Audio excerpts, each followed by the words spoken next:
누구나 가슴속에 책 한 권은 있습니다. 사람은 누구나 책이라고 믿는 본격 책 읽고 글 쓰는 방송. 이 책 읽을 제46회 지금 시작합니다. I heard what the robot said. I'm going back to bed. 안녕하세요. 이 책 읽을 46회로 돌아온 저는 샤샤입니다.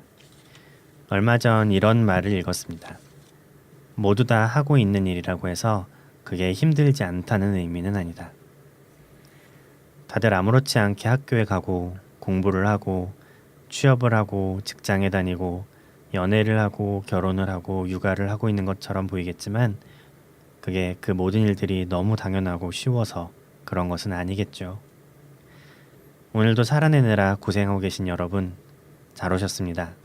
그 고생을 함께 다독이고 싶은 여기는 이 책이 글입니다. 자, 그럼 오늘도 키가 커서 손도 크고 그래서 다독이는 것도 잘해줄 것 같은 남자 곰곰님 모시겠습니다. 안녕하십니까, 곰곰입니다. 반갑습니다. 그리고 저는 다독이는 걸 잘 하지 못합니다. 아, 왜죠? 최고의 문제죠. 왜죠? 왜일까요? 어떤 의미로 그런 심리적으로 아니면 물리적으로? 둘 다 잘 못하는 것 같아요. 아, 그래요? 물리적으로 물리적으로는 달래주거나 뭐 이렇게 다독거려주거나 그런 거 잘 못하는 것 같아요. 그렇군요. 물리적으로 그냥 이렇게 하면 되는 거 아닌가요? 근데 너무 세게 하나? 심리적인 다독임과 같이 가지 않고 물리적인 것만 갈 수는 없잖아요. 그렇죠. 그럴 수가 그래서 없지. 잘 못하는 것 같습니다. 그렇군요. 회장님은 잘 하시나요? 저는 잘하는 편인 것 같습니다. 다독하거나 달래주거나 이런 거. 그렇죠. 해야 될 때, 할 수 있을 때. 누구나 그렇겠지만. 네. 공은 혹시 돌을 하십니까? 만나보신 적 있으세요? 네, 있어요. 어릴 때 길을 가다가 한번 만난 적이 있는데 진짜 못 모르고 막 이럴 때는 같이 막 한 30분 정도 대화한 적도 있어요. 오. 왜 꼭 그렇게 생각해야 되냐 이런 질문을 계속 하느라고. 하지만 그 어떤 것도 통하지 않는다는 걸 알고 지금은 기운이 되게 좋아 보이신다고 그럼 네 알겠습니다. 그러고 그냥 가요. 감사합니다. 네, 감사합니다는 아직 못 해봤는데 다음엔 감사합니다를 하겠습니다. 회사님은 만나보셨나요? 저는 많이 만나보는 것 같아요. 제 생각에는 기운이 좀 되게 좋아 보이시나 봐요. 내 생각엔 기운 없어 보이는 사람한테 접근하는 것 같은데 꼭 내가 피곤해 쩔어 있고 막 힘든 날 네. 접근해가지고 막 근데 그게 일리가 있을 것 같아요. 왜냐면 뭔가 문제가 있는 사람이 그런 거에 응할 확률이 높을 것 같아요. 그렇겠네요. 제 생각에는. 그래서 많이 접근을 하는데 저도 근데 시간이 너무 남고 오늘 심심하다 이럴 때 막 끝까지 얘기 들어본 적 있어요. 설득이 좀 되나요? 그러면 상대방이요? 제가요? 본인이 안 되죠. 그때 막 한참 얘기하다 그때가 막 뭐였지? 증산도였나? 그랬던 것 같은데 한참 저는 기억에 남는 그 사건은 그거였어요. 그 캠퍼스에서 대학교에 있었는데 누가 다가와가지고 우주의 가을 이런 얘기하면서 막 이렇게 얘기를 하더라고요. 네. 그래가지고 그냥 앉아가지고 재밌길래 한참 듣고 있었어요. 한참 막 듣고 있었는데 그 저희 둘이 얘기하고 있는 걸 유심히 보던 어떤 남자가 막 다가와가지고 네.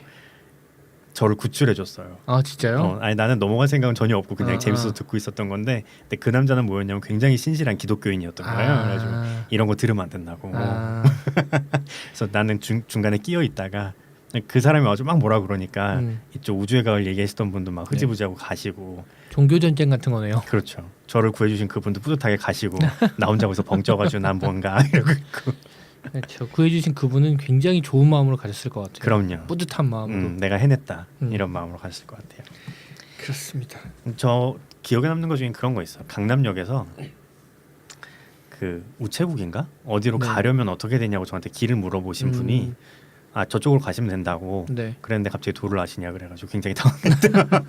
말 거는 방법이 되게 다양하네요. 그러니까요. 그렇게 말을 걸더라고요. 근데 제가 임기응변에 능하지 못해서 그분을 혹시 그런 유형을 다음에 다시 만난다면 거짓말로 말을 걸면서 도를 가르치라고 하는 도는 도가 아니다. 이렇게 얘기해주고 싶은 생각이 있습니다. 참 좋은 방법이긴 한데 부끄러워할진 모르겠네요. 그렇죠. 네. 자, 그렇습니다. 그래서 저희 또 이번에 책을 팔아봐야죠. 네. 2주 그렇습니다. 동안 저희가 열심히 팠던 책을 팔아봐야 되겠고요. 네. 저는 오늘 이거 굉장히 유명한 책인데, 네, 저도 읽었습니다. 그쵸? 내용이 1도 기억나지 않지만 읽었어요. 오늘 다시 한번 정리해드리겠습니다. 알겠습니다. 로버트 치알디니라는 분의 설득의 심리학이라는 책을 갖고 왔고요. 네, 공공님은 저는 김탁한 작가의 네. 거짓말이다라는 네. 책을 가지고 왔습니다. 그렇습니다. 제가 오늘 공공님 하실 책이 뭐냐고 여쭤봤더니 대뜸 거짓말이다 그러셔가지고 뭐가 거짓말인 거지? 그렇습니다.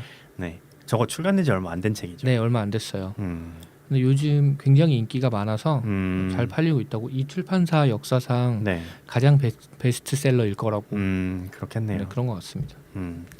기대가 되는 책입니다. 네, 자, 그럼 오늘도 책장을 펴서 순서를 정해보도록 하겠습니다. 그렇게 하시죠. 책장의 오른쪽에 있는 넘버가 가장 큰 사람이 먼저 하겠습니다. 네, 오, 1 나왔습니다. 저도 1 나왔습니다. 어? 다시 다시 9 나왔습니다. 3. 저는 3이 나왔습니다. 이렇게 사람이 극단적일까요? 1 아니면 9인 거지. 그래, 뭐 아니면 도라고. 자, 그럼 제가 이제 로버트 치알디니 님이 지으시고 이현우 님이 옮기신 설득의 심리학이라는 책을 팔아보겠습니다. 네, 참고로 이게 그 두 번째 권도 있어요. 설득의 심리학 2라고. 그렇습니다. 네, 오늘은 그 원 하나만 팔아볼 거고요.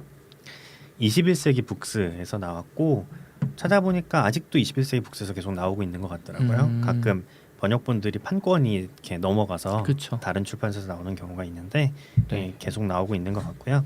제가 갖고 있는 버전은 개정판 117쇄로 2009년에 나온 버전을 갖고 있습니다. 117쇄요? 117쇄입니다. 어마어마하게 팔렸네요, 진짜. 2009년에 117쇄였고 제가 인터넷에서 찾아본 결과는 2013년에도 쇄가 나온 걸로 봐서 몇 쇄까지 갔을까요? 200쇄 갔을까? 진짜 어마어마하게. 물론 뭐 뒤로 갈수록 쇄마다 찍는 그 그쵸. 부수는 적겠지만 그래도 굉장히 많이 팔린. 그렇죠. 굉장히 많이 팔렸을 것 같습니다. 네, 책을 팔아보겠습니다. 이 책은 많이들 보셔서 아실 텐데 그 사람들이 설득할 때 어떤 기술들을 쓰는가를 밝혀놓은 책이라고 할 수 있고요. 뭐 두 가지로 다 활용될 수 있는데 제가 생각하기에는 약간 초점이 이렇게 하면 사람들을 설득할 수 있다라기보다는 사람들이 이런 식으로 너를 설득하려 할 것이다. 그렇죠, 맞아요. 이걸 잘 깨워서 방어해야 한다에 초점이 맞춰져 있는 책일 것 같아요. 그래서 오늘 내용을 전반적으로 빠르게 정리를 해드릴 거예요. 왜냐하면 그래도 이 책을 팔 수가 있는 게 이 책에는 확실한 셀링 포인트가 있어요. 이게 6가지 항목으로 나눠져 있거든요. 네. 설득하는 방법에 대한 게. 네. 근데 각각의 방법마다 이런 방법은 이렇게 방어해야 된다가 있어요. 그 방어를 하나도 알려드리지 않을 겁니다. 그럼 자기가 이런 방법을 쓰면 된다. 근데 이건 이렇게 막으면 된다. 그렇죠. 이렇게잖아요. 네, 전 마치 안 읽어본 사람처럼 질문하는데 읽어봤거든요. 그럼요. 1도 기억나지 않습니다. 오늘 들으시면 그랬지 하고 다 기억나실 겁니다. 알겠습니다. 자, 그래서 6가지를 잠깐 읽어드릴게요. 법칙이 6가지가 있는데 상호성의 법칙, 일관성의 법칙, 사회적 증거의 법칙, 호감의 법칙, 권위의 법칙, 희귀성의 법칙 이렇게 6가지 법칙이 있습니다. 아까도 말씀드렸듯이 논조는 사람들이 이런 법칙을 사용해서 너도 모르는 새에 너를 설득하려고 한다를 알려주는 쪽에 가까워요. 뭐지? 나만 읽어야겠네요. 그럼 그 책은? 그렇죠. 자, 일단 처음에 열 때 좀 신기한 얘기로 시작을 해요. 네. 칠면조가 어미 칠면조가 이제 새끼 칠면조를 되게 직진하게 보살피는데 보살피는 데 조건이 하나 있다고 그래요. 그게 뭐냐면 어린 칠면조가 칩칩이라는 소리를 내야 어미 칠면조가 보살펴준다고 합니다. 근데 그게 얼마나 강력하냐면 족제비는 칠면조를 잡아먹는 애라 네. 족제비 인형을 그 앞에다 갖다 놓으면 어미가 굉장히 맹렬하게 공격을 한다 그래요. 족제비 인형을. 근데 과학자들이 족제비 인형 안에 그 칩칩 소리를 녹음한 테이프를 넣어놓은 거예요. 이 책이 만들어졌을 당신 테이프고 지금 MP3를 넣어놓겠지. 테이프 아는 분 계시죠? 테이프라는 게 있었어요. 있습니다. 그런 네. 게. 문득 생각나는데 요즘 이제 젊은 사람들은 네. 저장 버튼이 왜 저런 모양인지 모른다고. 디스켓 모양이잖아요. 써본 적이 없으니까. 디스켓 자체를 본 적이 없으니까 그렇군요. 저게 무슨 저장일까 이렇게 생각한다고. 하여튼 근데 요새 젊은 사람들이라고 말하는 거 되게 슬프네요. 아니 나도 요새 젊은 사람이긴 한데 난 디스켓은 아니까. 알겠습니다. 3.5인치, 5.25인치 다 써봤으니까. 네, 저도 디스켓은 알아서 그렇죠. 빨리 넘어가는 걸로. 그렇죠. 하여튼 그래서 족제비 인형 안에 칩칩 소리를 내는 장치를 넣어놓으면 놀랍게도 어미 칠면조가 걔를 새끼인 줄 알고 보살핀다 그래요. 그거에만 반응을 하는 거야.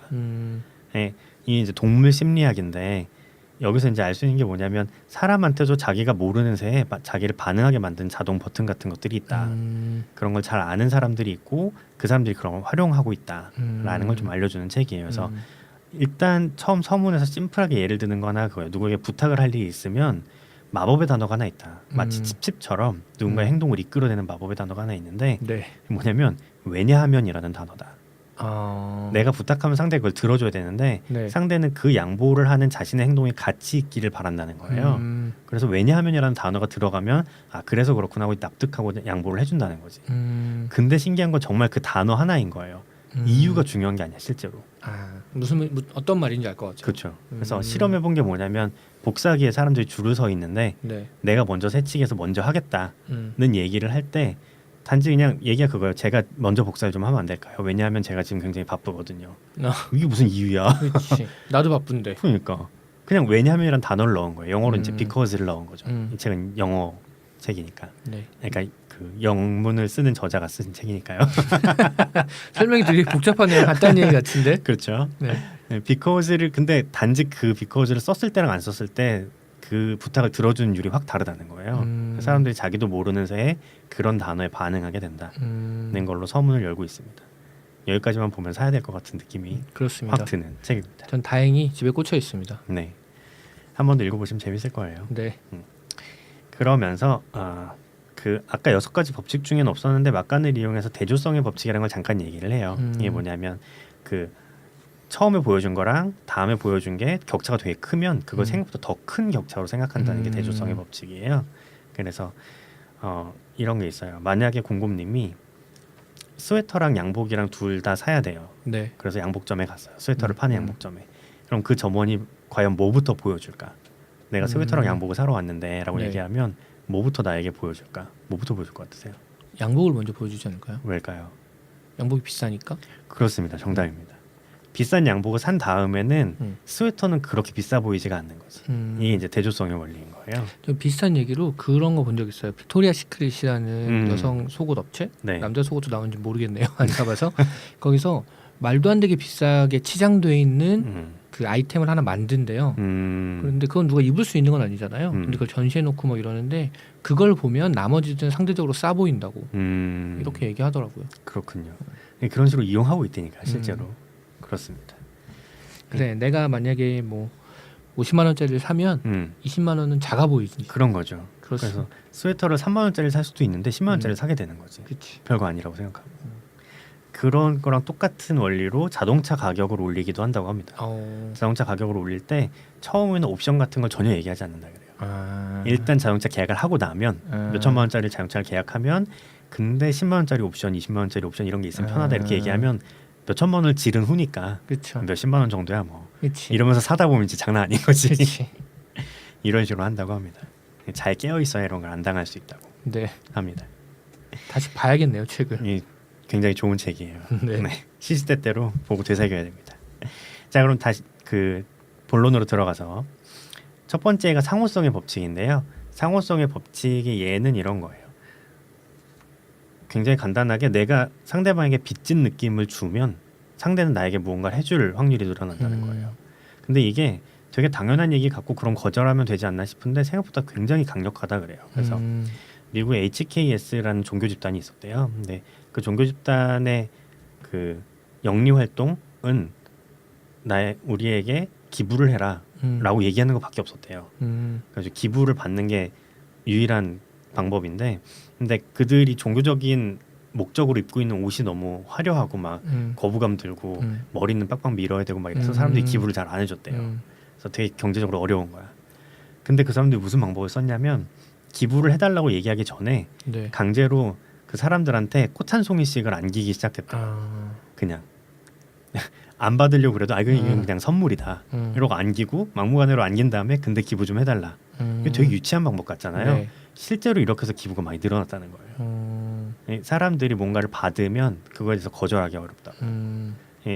그런 것도 있어요. 설문을 할 때 어떤 설문지를 이렇게 주면서 이 설문을 해서 돌려주시면 소정의 뭐 고료를 좀 드리겠다라고 네. 얘기하는 것보다 아예 설문지랑 그 고료를 동봉해서 보낼 때 설문이 돌아오는 확률이 훨씬 높대요. 이미 받았으니까. 그런 모습들이 그렇군요. 있다고 합니다. 여기까지는 사실 당연한 얘기인데 이거를 극적으로 활용할 수 있는 예가 하나 더 있어요. 그게 뭐냐면 이제 내가 뭔가를 줘야 이제 상대가 나에게 뭘 준다 이런 얘기잖아요. 네. 근데 내가 줄 게 없어도 이걸 쓸 수가 있어요. 어, 그게 뭐냐면 2보 전진 후 1보 후퇴라는 방법인데 처음에 무리한 요구를 상대한테 하는 거예요. 아하, 그리고 한 발 양보해서 내가 원래 원했던 걸 갖는 거지. 이거 사실 내가 상대한테 아무것도 주는 게 아니거든요. 네, 근데 상대는 내가 무언가를 양보했다고 생각하게 되는 거야. 일종의 빚진 느낌을 갖게 되는 거지. 이거 되게 나쁜 방법인데 그렇군요. 많이들 쓰고 있다고 합니다. 다들 알고 있는 방법일 텐데 이게 생각보다 되게 강력하다 그래요. 그렇군요. 협상할 때 일부러 무리한 패를 던지는 거 같은 거죠. 그런 거죠. 그거죠. 근데 물론 뭐 알고 있는 사람이 많으니까 지혜롭게 잘 써야 되지만 여기는 되게 간략하게 네. 러프하게 얘기해 놓은 거긴 하지만 심리학적인 기제가 실제로 있대요. 이거가 먹히는 기제가. 첫 번째는 뭐냐면 이제 제가 무리한 요구를 하고 한 발 양보해가지고 이제 협상이 됐잖아요. 공공님이랑. 네. 그럼 공공님이 뭐라고 생각하냐면 내가 저 사람을 설득해서 저 사람의 주장을 조금 철회하게 만들었어라고 생각한다는 거예요. 그러면서 공공님의 책임감이 올라갑니다. 이거는 내가 이렇게 협상에서 만들어낸 결과야. 그러니까 이 협상의 결과를 내가 지켜야 돼. 그래서 약속 이행률이 올라간대요. 오히려. 아주 신기하네요. 신기하죠. 두 번째로는 공공님의 만족도도 올라갑니다. 제가 처음부터 그 안을 주장했던 것보다 무리한 걸 주장한 다음에 일부 후퇴를 했을 때 공공님이 더 만족하는 거예요. 내가 이걸 해서 어렵게 해서 이걸 얻어냈어 라는 만족감이 있는 거지. 한 발 더 나가면 무언가를 해서 만족감이 있었을 때 그 행위를 반복할 확률이 높기 때문에 다음번에 제가 똑같은 제안을 했을 때 받아들일 확률이 되게 높아요.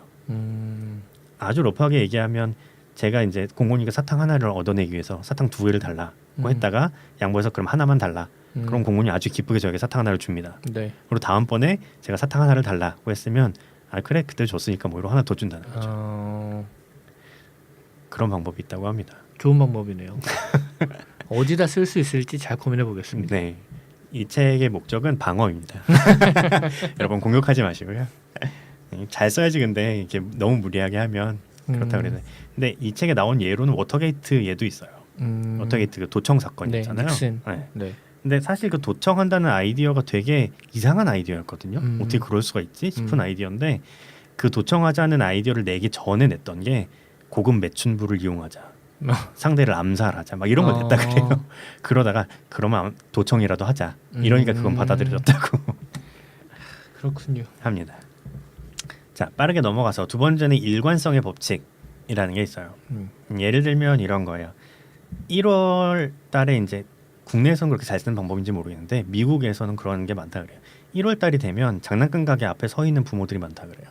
1월에요? 1월에. 그래서 서 있는 이 책의 저자도 이제 거기 서 있었다 그래요. 그래서 서 있으면서 내가 여기 왜 서 있지 이렇게 생각을 하는 거예요. 분명히 크리스마스 때 자녀에게 뭔가를 많이 사줬어요. 선물을. 그랬는데 크리스마스면 한 달이잖아요. 1월이면. 그쵸. 한 달 새에 또 서 있는 거예요. 여기. 왜 서 있지 하고 생각했는데 장난감 가게를 하는 친구가 와서 비밀을 알려줬대요. 여기에는 3가지 비밀이 있다. 3개나 있나요? 3가지 비밀이 있는데 첫 번째로 자네가 지금 사려고 하는 그 물건을 작년 크리스마스에 자네 아이한테 사준다고 얘기했던 그 물건 아닌가? 맞다. 그게 첫 번째고 첫 번째 비밀이고 두 번째 비밀은 근데 크리스마스 당시에는 그 물건을 구할 수가 없지 않았나? 맞는 거예요. 그리고 세 번째는 그래서 크리스마스에는 다른 선물을 많이 아이한테 해줬는데 1월 달에 들어서 아이가 갑자기 그 선물을 너무 갖고 싶다 그러지 않았는가? 그것도 맞는 거예요. 이게 이제 장난감 가게 상술인 건데 크리스마스 즈음에서 어떤 상품을 주력으로 민다고 합니다. TV에 막 광고를 하는 거예요.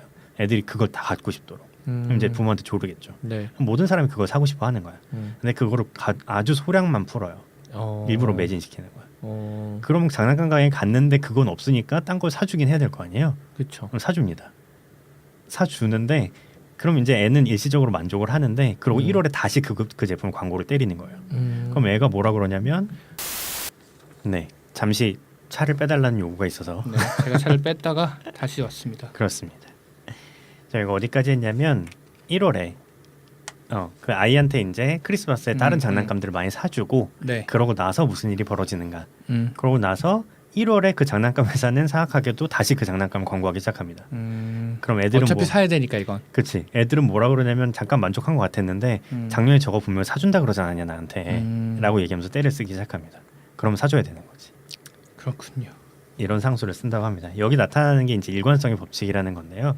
내가 사준다 그랬으면 다른 걸로 대체가 될 것 같은데 어쨌든 사줘야 된다는 거죠. 한 번 어떤 방향을 정하면 그 방향을 벗어나기가 쉽지 않다는 거예요.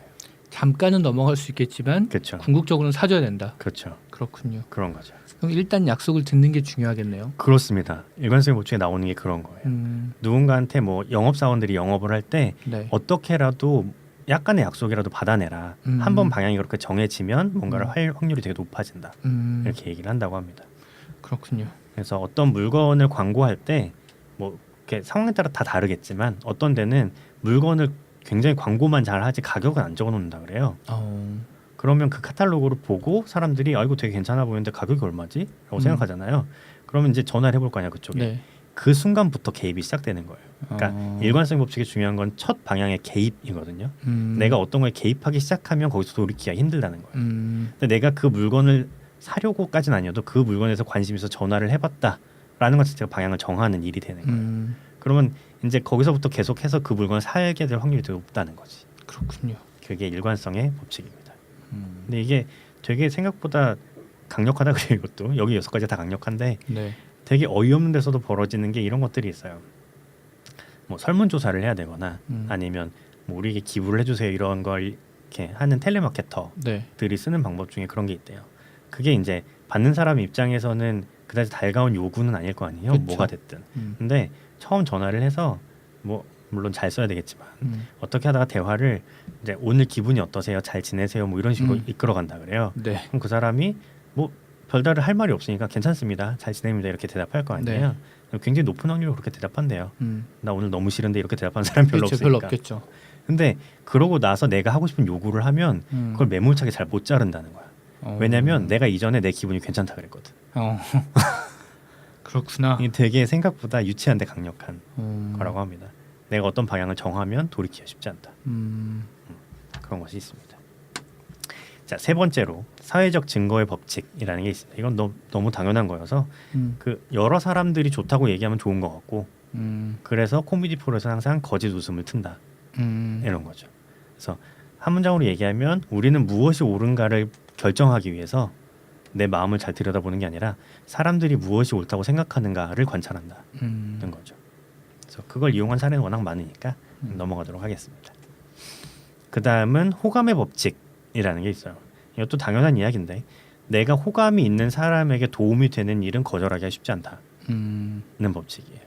이런 것들을 종합적으로 잘 쓰는 회사 중에 타파웨어라는 회사가 있다 그래요. 타파웨어는 물건을 팔기 위해서 정기적으로 타파웨어 파티라는 걸 여는데 타파웨어 파티는 이런 식으로 동작한다고 합니다. 일단 뭐 외국엔 파티가 워낙 많으니까 소규모도. 타파웨어 파티에 일단 가면 처음에 그 간단한 퀴즈를 내서 참석자들한테 조그만 선물을 다 준다 그래요. 일부러 상호성의 원리죠. 내가 무언가를 받으면 거절하기 어렵다. 그 다음에는 타파웨어를 한 번이라도 써본 사람들을 나와서 이제 이게 얼마나 좋은지에 대해서 얘기하도록 하게 합니다. 이게 뭐냐면 두 가지인데 일단 그렇게 얘기한 사람들은 다시 그 물건을 살 확률이 높아져요. 왜냐면 일관성의 원리인 거지. 내가 좋다 그랬으니까. 그렇죠. 그리고 그걸 듣는 사람들은 그 사회적 증거의 법칙에 의해서 사람들이 좋다 그러니까 좋은가 보다 하고 사게 되는 한꺼번에 거지. 여러 개를 다 쓰네요. 네, 굉장히 여러 법칙을 씁니다. 그리고 마지막으로 쓰는 게 이제 호감의 법칙인데 그 파티가 벌어진 장소가 뭐냐면 그냥 내 이웃 집인 거예요. 이웃에 있는 아주머니의 집, 내가 원래 친했던 사람의 집. 그리고 거기서 판매한 판매액의 일부는 그 사람에게 돌아간다고 합니다. 그러면 이렇게 생각하게 되는 거지. 타파웨어 제품이 나쁜 것도 아니고 여기서 사면 뭐 8만 원이고 딴 데 사면 10만 원이고 그럼 기회도 좋고 근데 내가 이걸 사면 저 사람한테 도움도 된대. 딱히 나쁠 게 없는 거지. 그래서 이제 사게 된다는. 그렇군요. 여러 가지 복합적으로 쓴다고 합니다. 되게 좋은 방식이네요. 그렇죠. 그러니까 예를 들어서 이제 장사를 시작해 볼까요?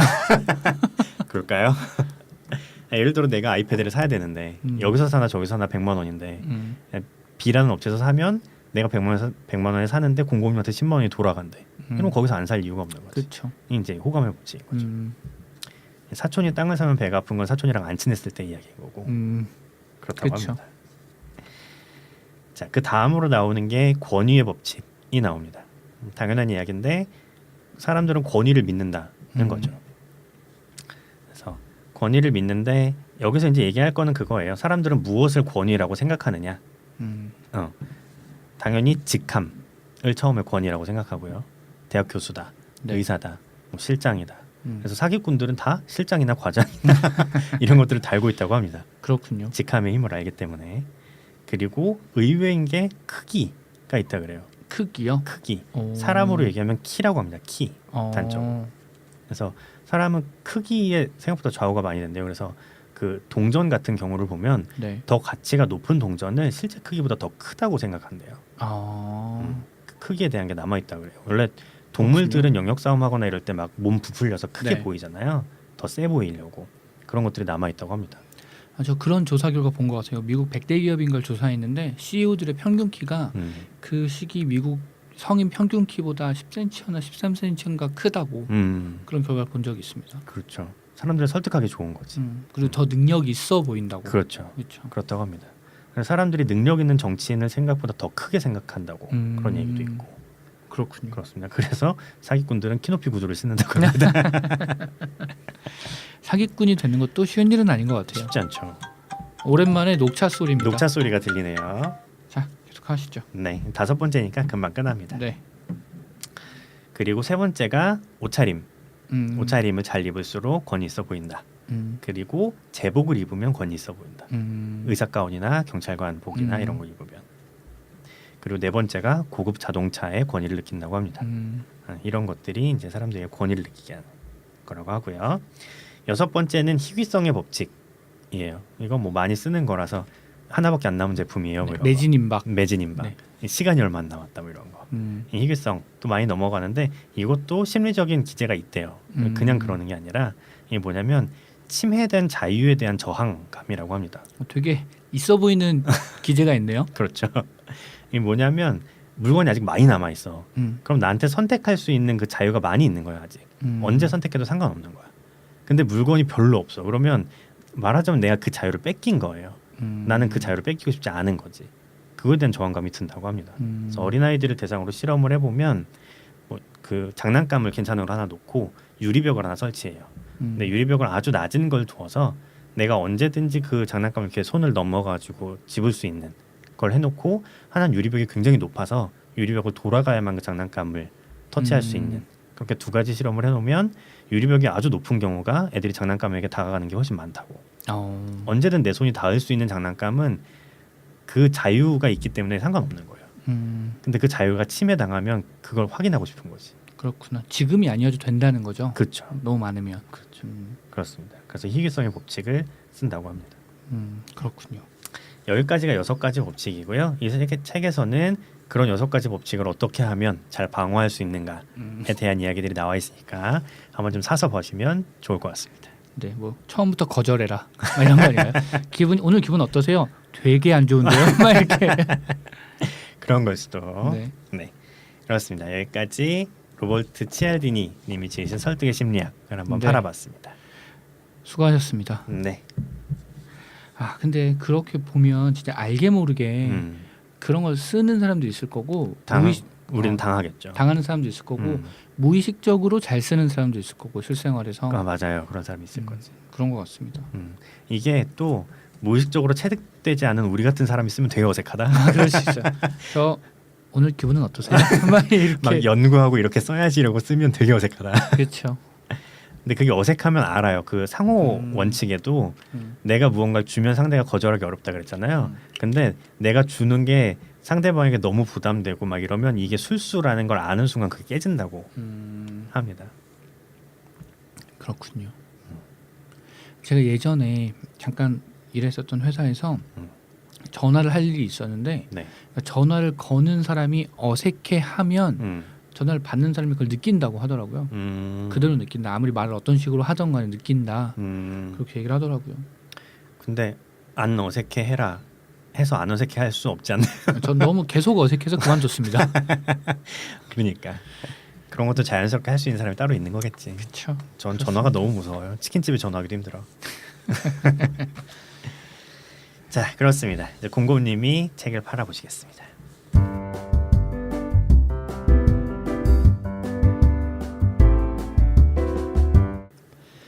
네, 이번에는 제가 가져온 책을 팔아보도록 하겠습니다. 책은 거짓말이다라는 책이고요. 네. 그 김탁한 작가님이 쓰신 책이고 음. 북스피어라는 출판사에서 유명한 출판사죠. 그렇습니다. 아는 사람만 알아요? 유명할 거야. 유명 출판계에선 유명한데 아, 아는 사람들 좀 많지 않을까요? 아무튼 네. 이 책을 처음에 어떻게 골랐냐면 예전에 업무차 그 북스피어 미팅을 가서 대표님을 만난 적이 있어요. 뭐 혼자 간 건 아니고 여러 명이서 갔었는데 그때 원래 이 출판사가 거의 일본 작가들 뭐 전부는 아니지만 네. 거의 일본 작가들 추리 소설을 번역해서 출간하는 출판사인데 김탁한 작가님이랑 뭐 어떤 작품을 준비하고 있다는 얘기를 들었어요 그때. 근데 책 내용은 전혀 못 듣고 비공개라고 그래서 이게 세월호 관련된 내용인데 네.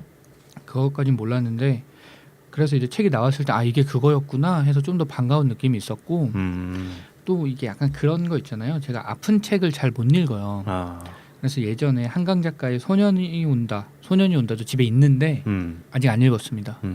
근데 그 인터뷰들을 보는데 김탁한 작가님 인터뷰 중에 아프다고 피하면 안 된다. 그게 비겁한 거다라는 얘기가 있었어요. 근데 너무 와닿더라고요. 그래서 일단 이 책을 먼저 읽었고 조만간 소년이 온다도 읽을 예정입니다. 네. 아까 말씀드린 그 북스피어 출판사를 간단하게 소개해드리면 그 주로 일본의 추리 소설을 출간하는 장르 문학 출판사고 그 미야베 미유키라는 작가의 책을 네. 많이 출간했습니다. 하지만 이제 기발한 이벤트로 더 유명한 출판사고 그 사장님 마포 김 사장이라는 닉네임을 쓰시는 네. 사장님이 유명하시죠.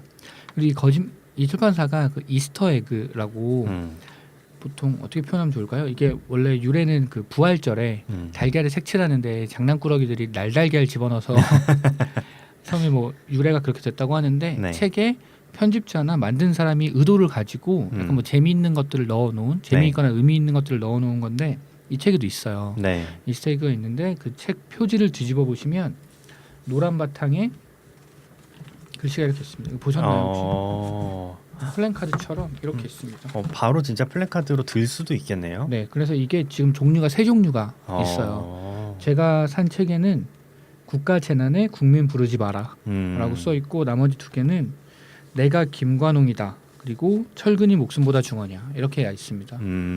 이 책이 제가 산 건 1쇄인데 2쇄를 찍으셨고 3쇄도 들어간 걸로 알고 있어요. 근데 2쇄에는 다른 내용이 3개가 들어간다고 합니다. 그렇군요. 이게 못 보셔서 어떤 거냐면 겉표지 있잖아요. 완전히 네, 겉표지. 겉표지를 완전히 드러내서 쭉 펴면 들 수 뒷면에. 있을 만한 플랜카드 크기가 되고 네. 그 뒷면에 노란 바탕에 까만 글씨로 써 있습니다. 그래서 트위터나 이런 곳에 저거 들고 인증하시는 분들 되게 많아요. 여러 명에서 인증하거나 이런 경우가 많이 있습니다. 그리고 김탁한 작가님은 그 데뷔하신 지 20년 되신 꽤 오래되셨더라고요. 오래되셨네요. 네, 작가님인데 그 불면의 이순신, 나 황진이, 뭐 허균, 최후의 19일 등 그 조선 시대를 배경으로 한 소설을 주로 쓰셨고 영상화된 작품도 많이 있어요. 그래서 드라마로 나왔던 불면의 이순신, 네. 그리고 황진이, 영화로 나왔던 조선 명탐정 각시투구꽃의 비밀, 그리고 영화 가비 이런 원작들을 그러니까 이분의 소설을 영상화한 그렇구나. 그런 작품입니다. 그리고 이 책을 보면 제일 앞에 작가 소개에 보통 뭐 작가 이력이 쭉 써 있는데 네. 이력이 없어요. 이력이 없고 소설가라고만 써 있어요. 끝이에요? 네, 이렇게 소설가라고만 써 있고 더 인상적인 문구는 아래에 있습니다. 이 책의 저자 인세는 전부 세월호 진상규명 활동을 위해 기부됩니다. 아 진짜? 그렇습니다. 그래서 이분이 이 책을 어떤 마음으로 쓰셨는지 좀 알 수 있는 것 같아요. 그렇군요. 사실 어떤 마음을 가지고 있는지는 돈을 실제로 어디다 쓰는지를 보면 알 수 있죠. 맞아요, 그건 맞습니다. 이 책은 그 우리 국민이면 다 알고 있을 그 세월호 사건. 네. 2년이 지났죠. 세월호 사건에 대한 책이고 그 사건 당시에 그러니까 세월호 사건 사고가 일어나고 나서 나중에 이제 시신 수색과 수습, 실종자 수습에 참여했던 민간 잠수사들의 얘기고요. 네. 혹시 모르는 분들을 위해서 세월호 사건을 한 줄로 요약해드리면 그 안산 단원고 학생 325명을 포함해서 476명의 승객을 태우고 인천을 출발해 제주도로 향하던 세월호가 2014년 4월 16일 전남 진도군 앞바다에서 침몰한 사고를 말합니다. 그렇습니다. 그렇습니다. 뭐 이 사건에 대해서도 할 얘기가 많겠지만 넘어가도록 하겠습니다. 책 얘기를 하죠. 그러시죠. 이 책은 약간 그 르포르타주 형태의 소설이라고 할 수 있는데 르포르타주가 뭐냐면 사회 현상이나 사건을 충실히 기록하거나 서술하는 보고 기사 또는 기록 문학입니다. 네. 그래서 흔히 논픽션이랑 같은 뜻으로 쓰기도 하는데 그 논픽션은 이제 픽션의 상대어로 좀 포괄적인 개념이고 르포르타주는 논픽션 중에서도 특히 저널리즘에 가까운 유형을 지칭한다고 네이버 지식백과 문학 비평 용어 사전에서 네. 설명을 했습니다. 그러니까 이 책은 말하자면 소설책이 아닌 거죠. 그렇죠. 느낌을 읽어보면 소설이라는 느낌보다 어떤 리포트라는 느낌도 많이 들고 물론 그렇습니다. 이야기로 필력이 좋게 잘 쓰셨겠지만 소설책이 아닌 거지. 그렇죠. 꾸며낸 이야기가 아닌 거지. 그렇죠. 근데 현실이랑 완전히 동일하진 않아요. 근데 제가 생각할 때는 중간중간에 나오는 그 사실적인 팩트들은 아마 사실일 거고 근데 거기에 이제 인물들의 그 향후 결과나 인생은 조금씩 다른 그런 겁니다. 네. 주요 등장인물이 3명이 나오는데 그 류창대라는 분이 나오고 이분이 이제 민간 잠수사들의 맏형이고 작업 도중에 민간 잠수사 한 분이 돌아가세요. 돌아가셔서 그 사건에 대한 참고인에서 나중에 피의자가 되고 피의자에서 피고인이 되는 인물입니다. 그리고 실제로 이런 일이 있었어요. 그리고 나경수라는 잠수사가 나오는데 아까 얘기했던 류창대 잠수사를 위해서 탄원서를 쓰고 또 그 탄원서를 통해서 이야기를 이끌어가는 주인공이라고 할 수 있습니다. 그리고 우리는이라고 지칭되는 사람들이 나오는데 중간중간에 그 나경수 잠수사의 탄원서 사이사이에 각종 인터뷰들이 들어가요. 인터뷰를 진행하는 사람들인데 아마 그 4.16 기억저장소라는 곳이 있대요. 그래서 그 관계자들로 설정을 하신 게 아닌가 이렇게 추정을 하고 있습니다. 이 거짓말이다는 그 민간 잠수사 그 나경수라는 사람이 선배 잠수사 아까 말씀드린 피고인이 된 류창대의 무죄를 주장하는 탄원서로 시작을 하고요. 네. 이 나경수라는 인물의 실제 모델이 그 지난 6월에 숨진 고 김관홍 네. 잠수사라고 합니다. 그리고 이 사건은 실제로 2014년 작업 도중에 그 이광욱 민간 잠수사 분이 돌아가셨고 그 죽음에 대한 책임이 있다면서 당시 잠수사들 중에 가장 연장자였던 공우영 씨를 기소했던 사건을 바탕으로 하고 있습니다. 네. 이 소설이 이제 그 나경수 민간 잠수사의 탄원서와 그 다음에 중간중간 인터뷰가 세월호 관련된 분들이에요. 뭐 진도 어민이나 생존 학생 부모, 생존 학생, 뭐 공무원, 유족, 기자 등 뭐 일베 회원 인터뷰도 있어요.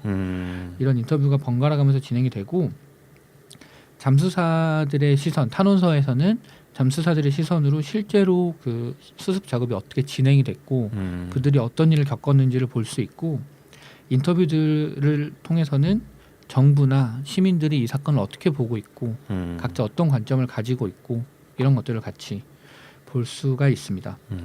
처음에 이제 세월호 사건을 다룬 소설이라고 생각해서 아무것도 모를 때 감정적이지 않을까, 감상적이지 않을까, 뭐 감정을 막 흔드는 작품이 아닐까라고 생각을 했었는데 오히려 훨씬 더 건조한 느낌의 아까 르포르타주라고 말씀드린 것처럼 그런 작품이고요. 그 저자분이 이런 말씀을 하셨어요. 그 김탁한 작가님께서 독자들이 정확한 사실을 통해 분노에 도달하기를 바랐다. 이렇게 말씀을 하셨는데 정말 그대로 볼 수 있는 작품입니다. 근데 그렇다고 해서 이게 한 번에 쭉 읽히진 않아요. 전 못 읽겠더라고요. 한 번에. 중간에 책을 덮게 되는 지점들이 있어요. 책을 덮고 뭐 슬퍼서 덮고 열받아서 덮고 그렇죠. 그렇습니다. 그렇다고 그 내용이 되게 슬퍼해라. 여기는 네가 터질 때가 아닌데 그냥 담담하게 자기 생각을 말하는 부분에서 울컥하기도 하고 뭔가 반성을 하기도 하고 여러 가지 감정이 드는 그런 책이었던 것 같습니다. 저는 아직 안 읽었는데 슬픈 네. 것도 슬픈 거지만 너무 열받을 것 같아 읽다 보면. 매우 그렇습니다. 이 작품의 뭐 줄거리를 요약하는 건 별 의미가 없을 것 같고 네. 제가 인상적으로 봤던 몇 부분을 조금 읽어드리면 좋을 것 같아서 네. 저는 그 이전에 그 사건 당시에 있었던 일들이나 자료들을 많이 찾아본 건 아니었어요. 그래서 이제 알고는 있죠. 그 민간 잠수사들이 시신을 수습해서 팽목항으로 옮겨오면 확인하고 이런 걸 알고 있었는데 시신을 어떻게 수습하는지는 몰랐어요. 근데 이 책에 굉장히 자세하게 나오는데 이런 부분이 있습니다. 그 나경수 잠수사가 처음으로 가요. 네. 그 현장에 가는데 류창대라는 잠수사가 며칠 전부터 와서 작업을 하고 있었던 거죠. 그래서 음. 누군가가 처음에 설명을 들을 때 질문을 합니다. 선내에서 실종자를 발견하면 수습은 어떤 식으로 합니까? 여기에 대한 대답이에요. 바지선을 떠날 때까지 명심할 사실을 가르쳐 주겠다. 잘 들어. 여러분이 도착한 오늘까지 선내에서 발견한 실종자를 모시는 방법은 하나뿐이다. 두 팔로 꽉 끌어안은 채 모시고 나온다. 맹골 수도가 아니라면 평생 하지 않아도 될 포옹이지. 이승을 떠난 실종자가 잠수사를 붙잡거나 안을 순 없으니 이 포옹을 시작하는 것도 여러분이요. 유지하는 것도 여러분이며 무사히 마치는 것도 여러분이다. 산 사람끼리 껴안을 때보다 5배 이상 힘을 줘야 해.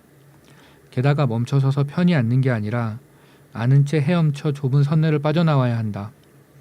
끝까지 포옹을 풀어선 안 되는 건 기본이고 이동 중에 실종자의 몸이 장애물에 부딪혀 긁히거나 찢긴다면 여러분은 평생 그 순간을 후회할 거다. 포옹하는 장소는 얕게는 20m, 깊게는 40m가 넘는 심해다. 공기통을 메고 들어가서 단둘이 오붓하게 즐기는 관광 명소가 아니라 수평 가이드라인이 곳곳에 설치되어 있고 90도로 기운 침몰선의 집기들이 언제 붕괴될지도 모르는 수중이다. 포옹이란 단어가 가장 어울리지 않는 단 하나의 공간. 그곳으로 가서 여러분은 사망한 실종자를 안고 나오는 거지. 그렇습니다. 이렇게 수습을 한다고 합니다. 그러셨군요. 네, 내용을 보면 그 실제로 이 바다 안으로 들어가면 가시거리, 볼 수 있는 거리가 45cm. 정말 안 보인다면서요? 네, 그리고 시야가 안 좋으면 20cm라고 해요. 근데 20cm 앞밖에 안 보이는 어둠에서 물속에서 장비들을 다 걸고 들어가서 손으로 더듬어서 시신을 찾아서 안고 나오는 거죠. 그렇습니다. 잠깐 단어 중에 맹골 수도라는 단어가 나오는데 네. 그게 뭔가요? 맹골 수도가 그 지역 이름이에요. 그 사고가 난 그 지역을 맹골 수도라고 부르는 곳에서 사고가 났는데 그 지역이 유난히 유속이 빠르고 보면 동해 서해 남해 통틀어 세 손가락 안에 들어갈 정도로 물살이 빠른 곳이라고. 그러니까 진도 합니다. 앞바다에 정확히 맹골 수도라는 데서 네. 사고가 난 거군요. 그런 거죠. 그렇습니다. 아무튼 그리고 다음을 말씀드리겠습니다. 이것은 이 부분은 제가 제일 인상적이었던 부분이었는데 마지막 문장이 제일 인상적이었습니다. 근데 앞부분부터 조금 읽어볼게요. 네.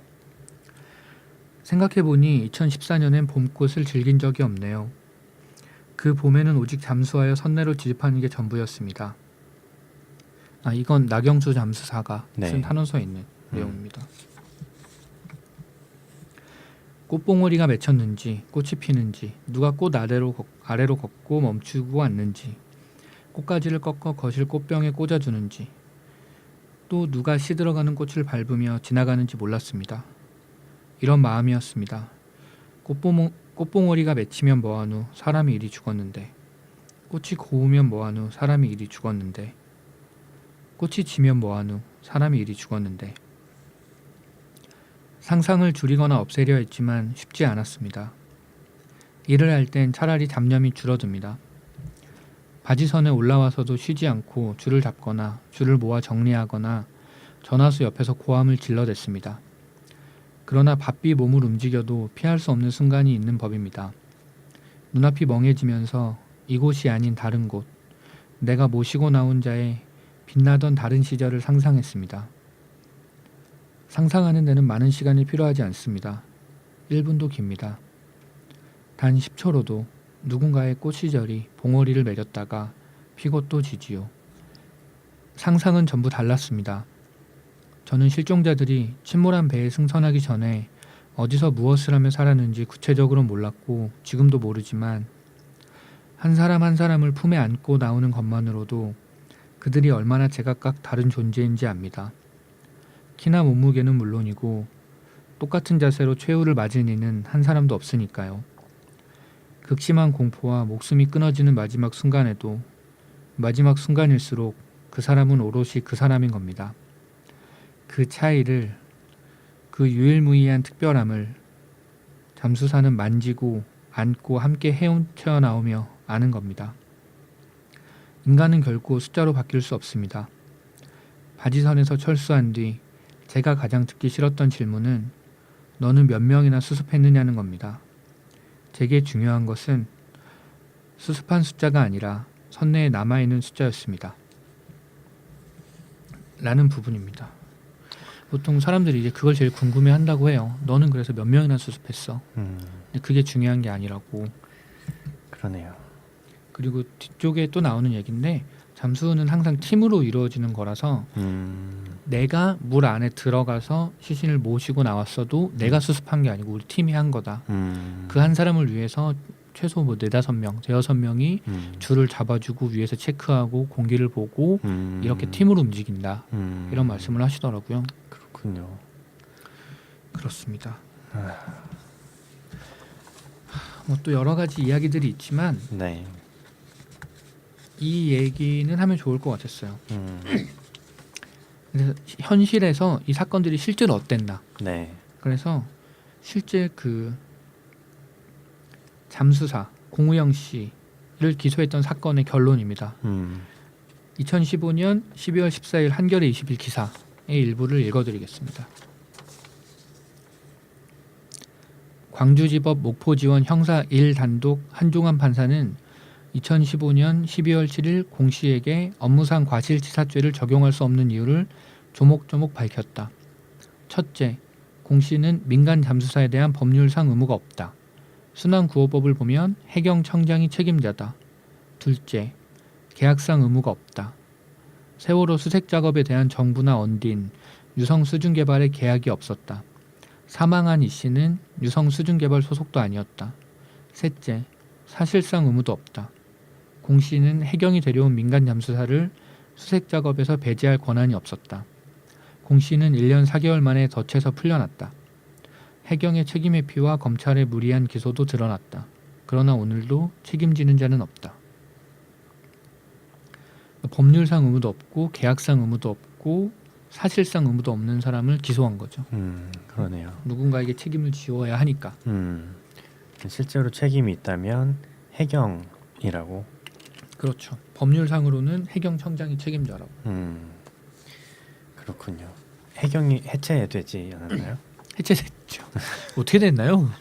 해경을 해체하겠습니다까지는 아는데 그래서 어떻게 됐는지 모르겠네요. 저 요 근래 무슨 기사 한번 봤는데 네. 중국에서 또 불법 막 하고 그래가지고 해경에서 네. 막 그거 잡는다고 훈련하고 이랬다는 기사를 봤거든요.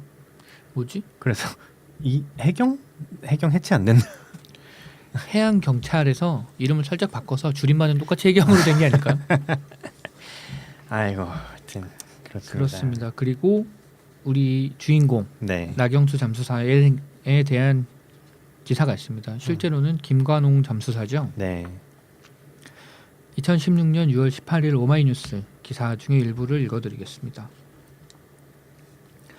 6월 17일 새벽 지난해 9월 국회 안전행정위원회 국민안전처 국정감사 당시 참고인으로 출석해 극도의 공포 속에서 엉켜있는 희생자들의 죽음을 한 구 한 구 달래가면서 안아 올렸다며 울먹이던 김관홍 잠수사가 자택 비닐하우스에서 숨진 채로 발견됐다. 경찰은 현장에서 발견된 소주병과 약통, 지인에게 보낸 문자 메시지 등으로 미루어 스스로 생을 마감했을 것이라고 추정하고 있다. 그는 세월호 참사 당시 입었던 신체적 외상과 극심한 정신적 트라우마에 시달려왔던 것으로 알려졌다. 그 후유증으로 본업인 잠수사 일을 그만두고 낮에는 아내의 꽃가게 일을, 밤에는 대리운전을 하며 생계를 이어오고 있었다. 정부로부터 민간 잠수사로 인정받지 못해 구호 비용을 지급받지 못했고 그로 인해 육체적 경제적 어려움에 시달리고 있었다. 라고 합니다. 너무 안타까운 일이 많죠. 그러네요. 녹차 소리가 났습니다. 이제 마무리를 좀 해보겠습니다. 이 책이 요즘에 그 인기가 많다고 표현하는 게 뭐 맞을지 모르겠는데 네. 많은 분들이 찾고 있어요. 그래서 이 얼마 전에 또 문재인 전 대표가 네. 트윗을 해가지고 이 책을 뭐 읽어보면 좋겠다, 강추한다 이러면서 뭐 청와대 관계자들에게도 뭐 필독을 권한다 이런 트윗을 한 적이 있어서 그 트윗이 굉장히 또 이슈가 되면서 그때 갑자기 서점들에서 전화도 오고 이랬다고. 근데 이 마포 김 사장님 트윗을 보니까 제일 먼저 전화 온 곳이 국회 도서관인가 국회 서점인가 거기였다고 합니다. 아직 잊지 않고 있는 분들도 많고 네. 여러 가지 방식을 쓰는 분들도 많이 있죠. 출판사에서는 그 거짓말이다 책과 출판사인지 알라딘인지 모르겠는데 그 꽃다발 세트 네. 같이 구성해서 판매를 하기도 하고. 전 처음에 몰랐는데 그 이승환 씨 네. 콘서트에서도 끝나고 관객분들이 나갈 때마다 장미꽃을 한 송이씩 드리는데 그게 김관웅 잠수사의 아내분이 하시는 꽃집에서 네. 주문해서 하는 거라고. 그렇습니다. 뭐 간단하게 마무리를 하자면 그런 거예요. 저도 그 뉴스 화면에서 볼 때 세월호가 바다 한가운데서 침몰한 줄 알았어요. 화면에서 보면 주변에 아무것도 없고 이게 망망대해 네. 느낌이잖아요. 근데 그 사고 현장이 동거차도라는 섬이 있는데 작은 섬이에요. 네. 섬이 있는데 섬에서 불과 1.6km 떨어져 있다고. 그래서 모두가 그런 걸 아쉬워하죠. 그때 그 안에 남아있던 분들이 구명조끼를 입고 나왔으면 눈앞에 섬이 바로 보이고 그러면 많은 분들이 살 수 있지 않았을까. 그리고 그곳에는 아직도 인양이 되지 않은 세월호와 돌아오지 못한 미수습자 9분이 남아 있습니다. 그 세월호 4.16 가족협의회는 지난해 9월에 그 동거차도 섬 꼭대기에 사고 현장을 지켜볼 수 있는 움막을 지었고 반별로 3-4명의 부모들이 짝을 이뤄서 돌아가면서 일주일씩 천막에 머물면서 여전히 현장을 지켜보고 있다고 합니다. 그러시구나. 인양이 잘 이루어지는지 카메라로 계속 찍고 있고 배를 빌려서 또 돌아보고 있고 그런 활동들을 계속 하고 있다고 합니다. 뭐 누군가는 다 끝난 일이라고 생각하고 왜 2년이나 지났는데 라고 얘기하지만 사실은 뭐 끝나지 않은 거죠. 그렇죠.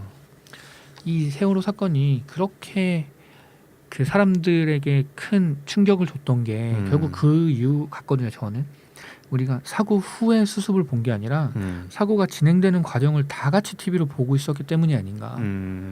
배가 처음에 봤을 때만 해도 꽤 많은 부분이 밖에 나와 있고 사람들이 네. 그 위로 걸어 다니기도 했고 네. 그랬는데 뒤집어져서 아예 안 보일 때까지 그냥 TV만 보고 있었던 것에 대한 충격과 네. 그것에 대한 감정들이 있는 것 같고 그 과정이 그럼 그게 이제 잘 수습이 돼서 책임질 사람 뭐가 문제가 됐는지 뭐 이런 것들이 밝혀져야 되는데 그렇지 않았고 그래서 아직도 침몰하고 있는 중이라고 다들 느껴지는 게 아닌가 이런 생각이 좀 듭니다.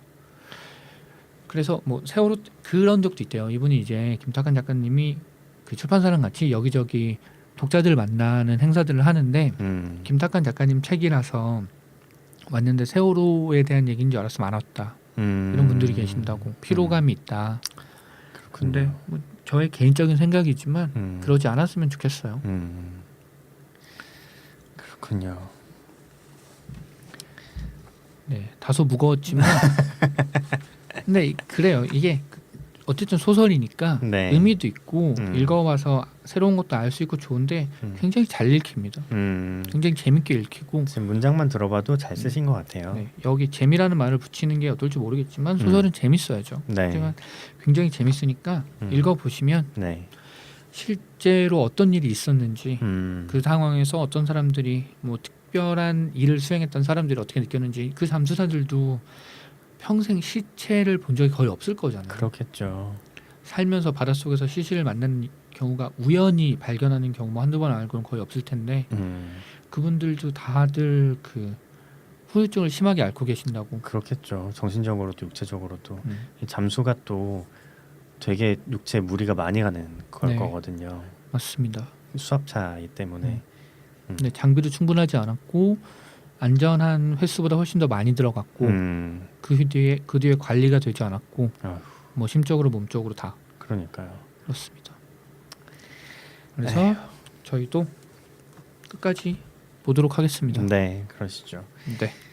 약간 그런 생각이 있어요. 피로감이 있는 것도 이해하긴 하는데 네. 저는 어떤 측면에서는 이렇게 분노하게 되는 면이 있으면서도 미안한 면이 분명히 있어요. 왜냐하면 그 어디까지 얘기를 해야 되나, 그러니까 그 이전에 지금 대통령 이전에 누군가의 대통령이 뽑혔을 때 저는 네. 그분을 안 뽑았지만 네. 그분이 뽑았을 때 제가 굉장히 막 분노하고 막 이랬었는데 그 당시에 어떤 분들은 그러나 사실은 너도 그러니까 저한테 하는 말이죠. 너도 네 안에도 그 사람처럼 살고 싶은 욕망이 있었을 거다.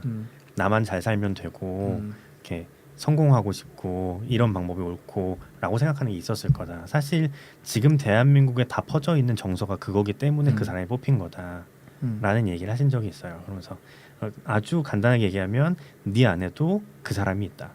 이렇게 얘기하신 적이 있거든요. 그렇군요. 그때 아 그렇구나 그렇겠구나 나도 그런 생각을 했었는데 세월호 사건이 물론 굉장히 뭐 지금 밝혀진 얘기로는 철근 같은 얘기도 있었고 그렇죠. 굉장히 여러 가지 것들이 이렇게 뭉쳐서 되게 어이없고 분노하게 되는 것들이 뭉쳐서 일어난 일이지만 그게 나와는 아무 상관도 없는 일이었을까? 이 사회 시스템이 이렇게 되는 데까지 나의 욕망이나 나의 이기심이나 이런 것들이 아무 그 영향을 미치지 않았을까를 생각해 보면 나한테도 사회적 책임이 있지 않을까 하는 생각이 들어서 그럴 수 있죠. 작게나마 계속 기억하고 이런 책을 사고 또 꽃다발 세트를 사고 책을 사면 저자인세는 그쪽으로 가고 네. 꽃다발 세트를 사면 꽃다발 세트는 그 김광 잠수사님 아내분인 김혜연님께 가고 그런 행동들을 통해서 좀 더 책임감 있게 할 수 있지 않을까 하는 생각이 좀 듭니다. 네, 뭐 여담이 좀 길어지는 것 같지만 네. 저는 그 사람처럼 살고 싶은 욕망이 너도 있지 않냐, 너도 있다라는 말은 사실 의미가 없다고 생각해요. 왜냐하면 그러니까 그런 욕망이 있을 수 있죠. 영일 수는 없지 사람인데. 근데 그럼에도 불구하고 그 욕망대로 행동하지 않기 때문에 인간이라고 저는 생각하거든요. 그 마음이 내가 없어서가 아니야. 그래. 내 마음이 부처고 예수라서 내가 착하게 살려는 게 아니고 나도 내 멋대로 하고 남들한테 피해를 줘도 나만 잘하면 된다는 마음이 어딘가에 있겠지만 그래도 안 그러는 게 인간이고 그래서 교육을 받는 거지. 사람은 배워야 돼요. 그러네요. 그렇습니다. 그래서 저는 그래서 무의미한 말 중에 그러니까 나쁜 말 중에 하나가 누군가가 나 잘못을 저질렀어요. 근데 네가 그 자리에 가면 너는 안 그럴 것 같아? 라는 말이 너무 나쁘다고 생각해요. 왜냐하면 나는 그 자리에서 그걸 저지르지 않았고 지금 내가 만약에 그 자리에 가서 그런 일을 저지를 수도 있겠지. 그러면 또 누군가가 나를 욕하고 그 자리에서 끌어내리고 책임을 물어야지. 그게 맞아요. 정상적인 사회인 거지. 그렇지. 너도 그런 마음을 먹고 누구나 그럴 수 있는 건데 왜 뭐라 그래? 라고 말을 하면 사회라는 시스템 자체가 굴러갈 수가 없죠. 맞아요. 그런 생각이 좀 들었습니다. 얼마 전에 말씀하신 그 은하영 전설 네. 생각나네요. 정치인의 부패를 지적하지 못하는 게 사회 부패다. 그렇습니다. 틀렸다고 말을 할 수 있어야지. 그렇죠. 네, 그렇습니다. 네, 분위기가 좀 무거워졌지만 네. 네, 무거우면 무거운 대로 네. 사람이 가끔은 무거워야 되고 그렇죠. 피로감을 느껴도 해야 되는 일이 있는 거고 그렇습니다. 무겁고 진지한 게 나쁜 건 아니라고 생각해요. 그럼요. 그렇습니다. 자, 그렇게 오늘 또 저희는 두 권의 책을 팔아봤습니다. 네. 저 설득의 심리학과 거짓말이다. 네. 두 권의 책을 팔아봤는데 여러분들도 사셔서 한 번쯤 읽어보시면 여러모로 좋을 것 같습니다. 그렇습니다. 자, 이제 저희는 다음 주에 저희가 쓴 또 정성껏 쓴 글들을 가지고 여러분을 만나 뵙도록 하겠습니다. 네, 근데 이렇게 실컷 얘기하고 네. 다음 주에 제가 쓴 글을 읽어야 된다고 생각하니까 네. 몸둘 바를 모르겠네요. 괜찮습니다. 그 청자 여러분들은 정말 다음 주에 들으실 거기 때문에 네. 괜찮습니다. 다 잊어주시고 네, 따로 들어주시길 바라겠습니다. 네. 그런 자세도 필요한 것 같아요. 그러니까 무거울 땐 무겁게 하고 네. 그거에 인생 전체가 파묻힐 필요는 또 없죠. 그렇죠. 이럴 땐 이렇게 저럴 땐 저렇게 네. 하는 것도 필요할 것 같습니다. 자, 그럼 다음 주에 뵙겠습니다. 지금까지 이책이 글이었습니다. 감사합니다. 감사합니다. 아이고 수고하셨습니다. 오랜만에 정치 이야기를 또 이렇게